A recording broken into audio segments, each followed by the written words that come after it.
And welcome to the Breaking Apart tutorial. Now, I almost didn't include this project because it could be a little bit advanced for some users, but I wanted to go ahead and include it and just sort of walk you through and show you some of the techniques that I used so you could apply the same effects to your own images that you have. All I did was just went to istockphoto.com and I picked up a stock image of this woman, and then I gathered together a couple textures, and that's all I really used to create this image. If I go into the Adobe Bridge, you can see clearly that I just have these three images right here that I used for this project. You can go into the Breaking Apart folder inside the Project Files folder on this DVD, and you'll find these three images right here, and you'll also find the completed image. And you can use or open up this image here to walk along with me through this tutorial.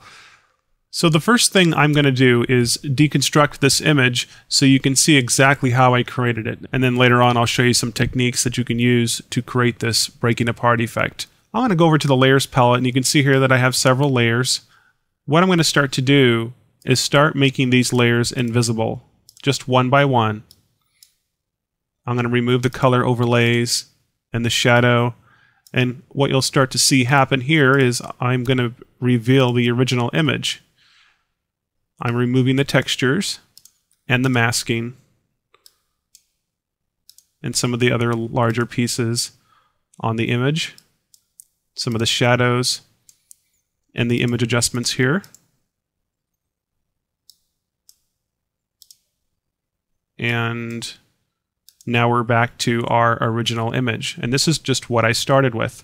I created a backdrop layer, covered her face completely with black, but I also cut her face out, placed it on a layer above that, and then I started selecting parts of her head and just spread out the pieces along. And then I went ahead and did some other masking to her eyes and added some shadows and some other pieces floating in the air. I wanted to create this illusion like the pieces were just floating off, just gradually, like she was just falling apart or breaking apart, and the pieces were just flowing in the air, and they started to flow out and then start to come towards you. As you can see that I added these larger pieces here, so it looks like the pieces are going back and then they're sort of coming around. I'll go ahead and move this over a little bit. Yeah, as you can see, these looks like it's sort of coming around.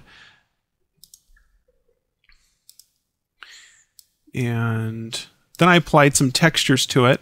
I wanted to get that whole grungy type of look to it, almost like a porcelain doll type of look, or something where she doesn't really look human. It could be like a robot or a creature or something, I don't know.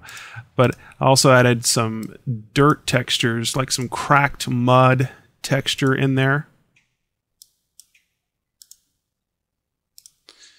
And I'm missing this bottom. Let's see here. There we go. And then I added some color overlays to make everything blend in, because you can see I didn't want to leave that glamour makeup on her face there, because I just figured that wouldn't look very futuristic. So I decided to go ahead and just apply these blending overlays here, these different colors, over the entire image. So everything just blended in really nicely like that. And then I did some masking on the top of the head here, just to get that nice rounded top part of her head. Yeah, so that's pretty much how I created the effect. But those are all the layers on the completed project, so you can see how I put all this together. But the most difficult part is creating this breakout effect here. It's to make it look like these pieces are just coming off her head here. I'll just go ahead and get rid of these textures. This is just the layer with the woman's head and the pieces that are breaking out there. So let me show you how I started this and how I achieved this effect. I'll just go ahead and move this out of the way.